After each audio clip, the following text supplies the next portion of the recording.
Hello student, नमस्कार। हमारे DVG education में welcome to my to channel DVG education में। और आज हम लेके आ गए वापस वही टॉपिक की रहेगा। इसके माध्यम से आज हम समाप्त करेंगे इसे। और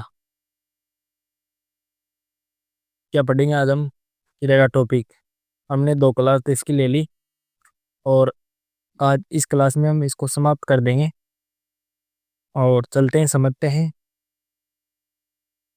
संरचना के। उस दिन हमने क्या पढ़ा था, एक बार रिवीजन कर रहा हूँ मैं आपको वापस।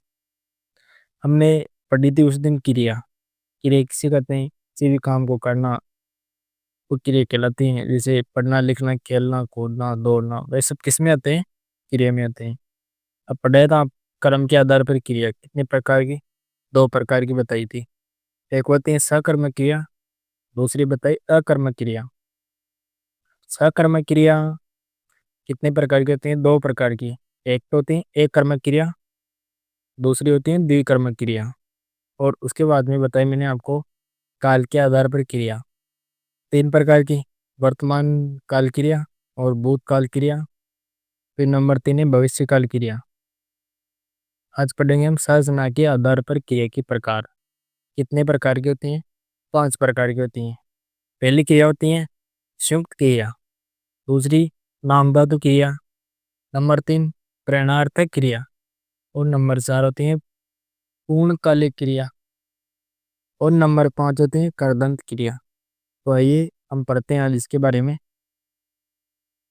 संयुक्त क्रिया किसे कहते हैं? इसमें क्या होता है? इसमें होता है दो या दो से अधिक भिन्न अर्थ रखने वाली क्रिया का मेल होता है। ये क्या होता है?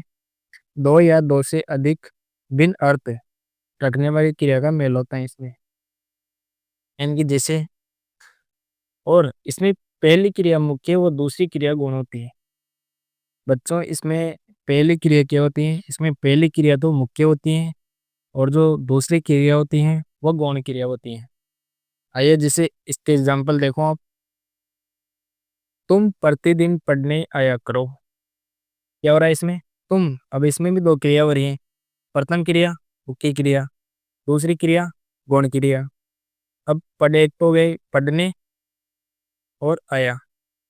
तुम प्रतिदिन पढ़ने आया करो, में कितनी क्रिया हुई? 2। संयुक्त क्रिया का मेल हो रहा है। और जैसे वो सारा खाना खा गया, राकेश ने खाना बना लिया, रेखा पढ़ चुकी है, पढ़ चुकी, वो घर पहुंच गया, वह अपना काम कर चुका है। तो इसमें क्या होता है? इसमें दो या दो से अधिक भिन्न अर्थ रखने वाली क्रिया का क्या होता है? मेल होता है इसमें। और आगे चलते हैं हम नामधातु क्रिया की तरफ। अब नामधातु क्रिया किसे कहते हैं? वह क्रियापद जो संज्ञा, सर्वनाम, विशेषण आदि से बनते हैं। क्या? तो एक तो होती है संज्ञा, सर्वनाम, विशेषण आदि से बनती है नामधातु क्रिया। जैसे हाथ। हाथ क्या है? एक संज्ञा है। हथियाना, ना जोड़ने पर क्या हुआ? हथियाना।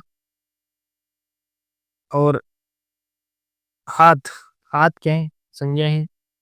अब क्रिया में बदलेंगे इसको, क्या होगा? हथियाना। सोका ये विशेषण है। सुखाना क्रिया है। और अपना। अपना क्या है? सर्वनाम। और इसकी क्रिया क्या होगी? अपनाना। तो ये सब किसमें आएंगे? नामधातु क्रिया में आएंगे। वह क्रियापद जो संज्ञा, सर्वनाम, विशेषण आदि से बनते हैं उन्हें नामधातु क्रिया कहते हैं। जैसे हाथ संज्ञा, हथियाना क्रिया हो गई, सूखा विशेषण हो गया, सुखाना क्या हुई? क्रिया। अपना सर्वनाम हो गया, और अपनाना क्रिया हो गई। चलते हैं ऐसे ही नंबर 3 क्रिया की तरफ, प्रेरणार्थक क्रिया की तरफ चलते हैं।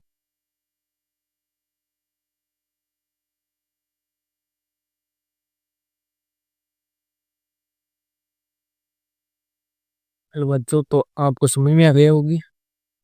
चलते हैं नंबर 3 क्रिया की तरफ, प्रेरणार्थक क्रिया। अब प्रेरणार्थक क्रिया किसे कहते हैं? जब कर्ता स्वयं कार्य का संपादन न कर किसी दूसरे को करने के लिए प्रेरित करे। या इसमें क्या अनुरूप कर्ता जो करता है ना काम को स्वयं ना कर कर किसी दूसरे से करवाता हो, तो वो क्रिया किसमें किसे कहते हैं? प्रेरणार्थ क्रिया कहते हैं। जब कर्ता स्वयं कार्य का संपादन ना कर किसी दूसरे को करने के लिए प्रेरित करे, उसे क्या कहा जाता है? प्रेरणार्थ क्रिया कहा जाता है। जैसे सरपंच ने गांव में तालाब बनवाया। अब तालाब किसने बनवाया? सरपंच ने बनवाया। तो ये किसी दूसरे को प्रेरित कर रहे हैं। करता है ना जो खुद काम को न कर कर किसी दूसरे के वाल करवाता है, यानी कि दूसरे व्यक्ति को प्रेरित करता है। वैसे सरपंच ने गांव में तालाब बनवाया। किसने बनवाया? सरपंच ने। राम श्याम से पत्र लिखवाता है। राम क्या करता है? श्याम से पत्र लिखवाता है। जैसे पुलिस ने चोर को पकड़वाया। पुलिस ने किसको पकड़वाया? चोर को पकड़वाया। श्याम ने राम को जगवाया। क्या? श्याम ने राम को जगवाया। चलते हैं चौथी नंबर क्रिया की तरफ। पूर्णकालिक क्रिया। जब किसी वाक्य में दो क्रियाएं प्रयुक्त हुई हो तथा उनमें से एक क्रिया दूसरी क्रिया से पहले संपन्न होने वाली क्रिया पूर्वकालिक क्रिया कहलाती है। जैसे अंकित खेल कर पढ़ने बैठेगा। क्या? इसमें क्या होता है? इसमें दो क्रिया होती हैं, क्योंकि पहले समाप्त हो जाते हैं, इसके बाद में दूसरी क्रिया शुरू होती है। अंकित खेल कर, यानी कि एक क्रिया तो ही खेलना, दूसरी क्रिया हुई पढ़ना, यानी कि वो खेल कर पढ़ने बैठेगा। वो पढ़कर सो गया। क्या हुआ? वो पढ़कर सो गया। और जैसे रेखा खाना खाकर जयपुर जाएगी। रेखा खाना खाकर जयपुर जाएगी। मोहन नहाकर पूजा करने लगा।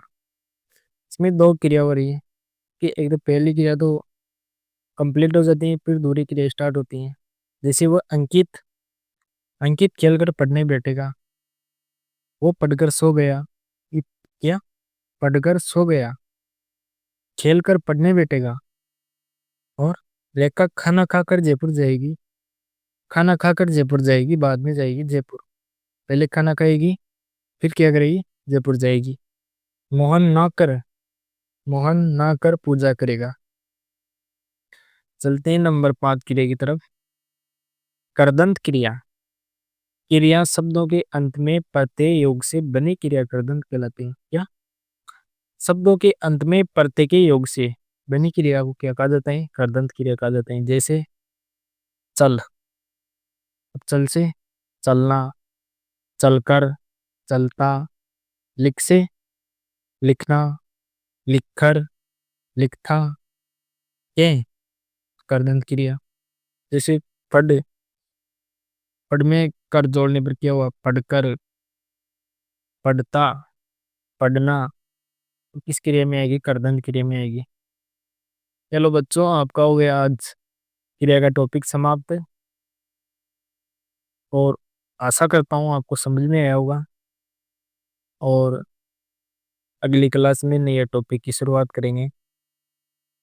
और जैसे अभी मैंने बताया आपके लिए, आपको समझ में आया होगी।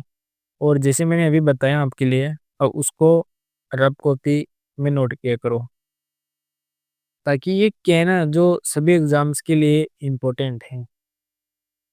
जैसे 10वीं 12वीं के एग्जाम में भी आती हैं, और 12वीं के बाद में हम जो एग्ज़ाम देते हैं उनमें भी हिंदी अधिकतर काम आती है। तो आप अच्छे से पढ़ो।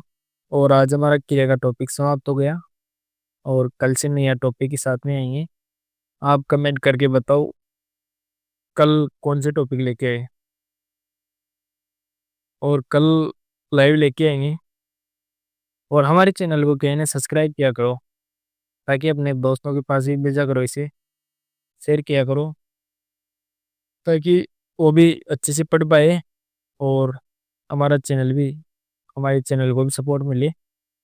और कमेंट, लाइक, शेयर किया करो। चलते हैं बच्चों, तब तक गुड बाय। कल लेके आएंगे नई क्लास। ओके।